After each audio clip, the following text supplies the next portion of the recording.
Kita lanjut lagi. Kalau sebelumnya kita bahas tentang organ-organ sistem pencernaan, sekarang kita masuk pada enzimnya nih. Oke, pertama kali gue mau ngasih tahu definisi tentang enzim. Apa sih enzim? Pasta gigi? Bukan. Jadi enzim itu adalah senyawa protein, sebenarnya protein ya, karena dia terdiri dari asam amino ya, dan punya akhiran ase. Itu loh deh. Contohnya amilase. Berarti akhirannya ase kan?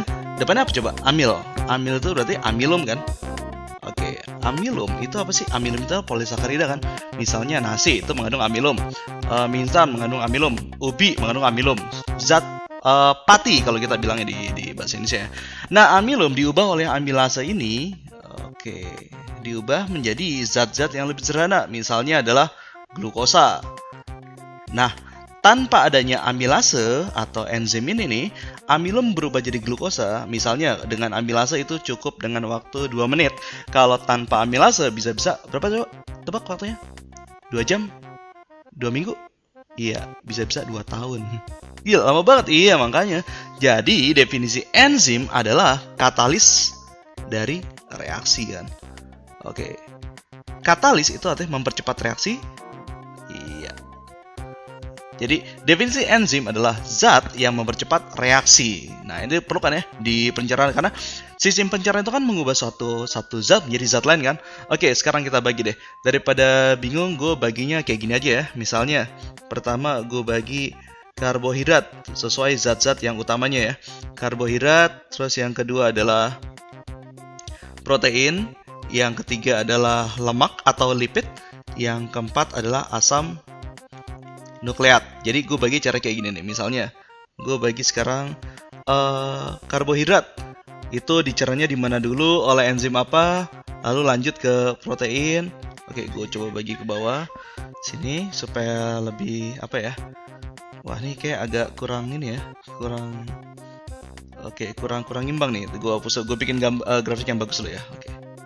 Oke, jadi gini, misalnya gini nih. Udah gue bikin grafiknya, tabelnya. Karbohidrat ya, pertama. Di daerah mulut, ada apa aja di daerah mulut? Di daerah mulut, polisakarida yang berupa, siapa tadi? Si amilum atau pati, itu diubah oleh enzim namanya amilase. Iya, diubah jadi apa nih? Nah, daerah selanjutnya disebut daerah lambung kan ya? Oke, di lambung nggak ada pencernaan apa-apa. Tapi amilase, polisakarida dengan amilase diubah menjadi gula, namanya maltosa. Lu hati-hati ya. Kalau belakangnya osa itu bukan enzim, itu adalah gugus gula. Kalau ase baru enzim, ya nggak? Nah, tapi ada juga beberapa yang belum dicerna, jadi terus lewatin lambung nih. Nah, berarti kita lanjut lagi ke daerah namanya usus halus ya. Nah, di usus halus, si polisakarida ini yang tadi ya dari atas ambil alih sama enzim. Ingat ya, amilase ada 2. Amilase yang sekarang dari pankreas. Nah, kalau namanya enzim gue kotak-kotakin deh. Nah, dari sini yang tadi nggak sempat dicerna di atas, jadi berubah jadi maltosa lagi atau di sakarida lainnya. Oke. Nah, di bagian akhir dari usus halus, usulkan ya ada bagian pertama dan bagian, jangan angka 1 deh, kesannya ada sequence kan. Usus halus bagian awal dan usus halus bagian akhir. Di bagian akhir, di sakarida ini dicerna lagi oleh enzim yang namanya disakaridase. Gue nggak akan ini fokus ke masa-masa nama-nama enzim secara detail ya. Ingat ya, kalau ase itu nama enzim, sedangkan substrat yang diolah itu siapa? Disakarida kan di sini kan? Ya udah, berarti disakaridase. Nah, hasil akhirnya berupa zat yang namanya monosakarida. Contohnya apa? Ya, glukosa, fruktosa, atau galaktosa, lalu diangkut oleh si kapiler darah. Oke, selesai ya. Si karbohidrat berarti ada 2 enzim yang berperan. Amilase pankreas, dan disakaridase. Nah, sekarang kita lanjut ke protein. Protein ada apa di mulut? Enggak, protein nggak ada apa-apa di mulut. Protein baru mulai bekerja di daerah lambung. Berarti protein itu dengan enzim namanya pepsin, nah, diolah menjadi asam amino. Belum. peptida. Ini adalah produk antaranya ya. Nah, pepsin ini adalah ada nama prekursornya namanya pepsinogen ditambah HCl, maka dia akan aktif jadi pepsin ya. Jadi kalau ada akhiran-akhiran gen itu adalah enzim yang belum aktif. Jadi HCl juga selain berfungsi membunuh kuman, dia juga untuk mengaktifkan si pepsinogen kan.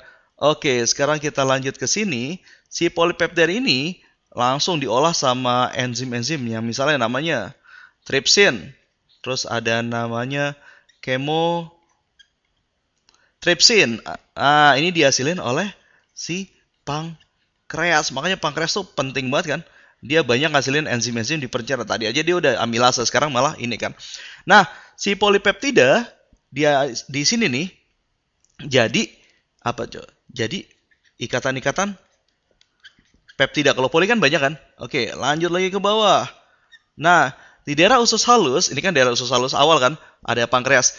Nah, ada namanya enzim karbopeptidase. Plus, nah, jadinya apa nih? Jadi lagi polipeptida nih. Ya, kalau ada asa-asanya pasti gue kotakin deh, supaya nggak bingung. Di bagian akhir ini kan masih jadi polipeptida. Oh, belum hancur juga. Ayo kita habisin. Di bagian akhir itu ada dua enzim yang mencerna ikatan-ikatan ganda di peptidase sama. Nah, ini udah finalnya nih amino peptidase. Kalau udah lewat bagian akhir usus halus, maka jadilah produk akhirnya kan, yaitu 20 macam asam amino. Oke, ini kan kalau ini ya, kalau glukosa ini kalau asam amino, kalau protein. Berikutnya kita bahas tentang si lemak. Oke, kalau tadi protein kan di mulut nggak ada. Lemak ada nggak di mulut? Nggak ada. Dia semua sekedar lewat doang. Oke, lanjut. Di lambung ada nggak? Nggak ada lagi. Lanjut di bawah. Kalau di usus halus ada nggak? Ada. Nah, di sini bedanya lemak sama yang lain. Gumpalan lemak itu sulit dicerna oleh enzim secara langsung ya. Maka dari itu perlu peranan ini dia. Walaupun bukan enzim, gue kotakin juga deh. Garam empedu. Guna dari garam empedu ini adalah untuk emulsi, jadi dipecah secara mekanik jadi kecil-kecil ya. Contoh gini deh, kalau lo pernah makan gorengan atau megang minyak, terus lo cuci tangan pakai air, bisa nggak? Agak susah kan ya? Nah, itu karena air bersifat senyawa polar, sedangkan lemak itu bersifat senyawa non-polar. Nah, untuk gimana kalau gitu lo cuci tangan dengan tangan berminyak gitu? Biasanya pakai sabun kan? Nah, sabun itu sifatnya hampir sama seperti garam-garam empedu, jadi bisa melarutkan si lemak. Oke?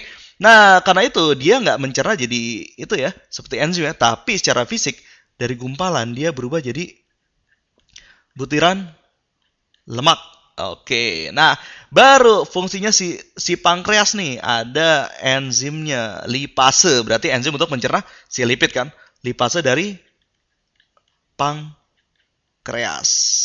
Nah, begitu butiran lemak kena lipase pankreas, dia akan berubah menjadi dua molekul, yaitu asam lemak yang ada jenuh sama tak jenuh, dan gliserol.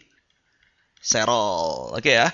Lalu ini diangkat oleh kelenjar limfe. Kalau ini kan oleh darah kan. Nah, berikut yang keempat loh. Dari tadi kan gue belum ngomongin asam nukleat. Asam nukleat, oke, kalau gue kasih tahu, di mulut nggak dicerna, di lambung juga nggak dicerna, baru ada di usus halus. Asam nukleat tidak lain tidak bukan adalah DNA dan RNA. Sekarang coba lu tebak deh. Makanan apa yang lu makan itu nggak mengandung DNA atau RNA? Agak sulit ya, karena tiap makanan yang lu makan itu berasal dari makhluk hidup kan? Kecuali lu makan batu. Nah, makhluk hidup itu mengandung sel kan? Di dalam tiap sel pasti ada DNA kan? Buat apa DNA? DNA ketika kena enzim ini, nuklease. Lagi-lagi dari siapa? Dari pankreas. Nuklease dari pankreas, dia akan berubah menjadi senyawa satuan-satuannya namanya nukleotida. Nah, nukleotida ini masih bentuknya agak ini ya, masih terikat basa nitrogen. Lalu dia akan kena enzim satu lagi, nukleotidase.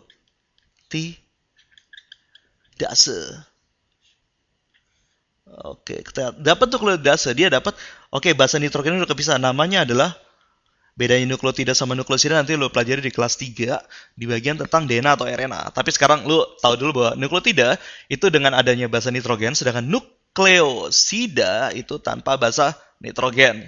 Nah, ketika dia ada enzim satu lagi, wah, ada misalnya fosfatase, dia akan berubah menjadi molekul final, yaitu molekul susunan dari basa nitrogen. Yaitu basa nitrogen, gue tulis bahasanya supaya muat, gula pentosa, satu lagi adalah fosfat. Khusus untuk asam nukleat, mungkin gue akan pembahasan lebih lanjutnya di kelas 3 ya, karena ini hubungannya sama genetik. Oke, nah sekarang kita udah lihat nih. Wah, rumit banget ya. Oke, sebentar. Gue coba rangkum di sini. Misalnya, ini mulut manusia. Oke, bibirnya agak doer. Sini. Terus agak lambung. Pankreas. Di usus halus. Ya, ada 3. Nah, appendix. Usus besar. Iya, ke sini. Oke, coba gue kasih ringkasan. Di mulut, itu pencernaan yang dimulai adalah karbohidrat. Di mana enzim yang sangat berperan adalah petialin. Loh, tadi katanya amilase. Sama aja.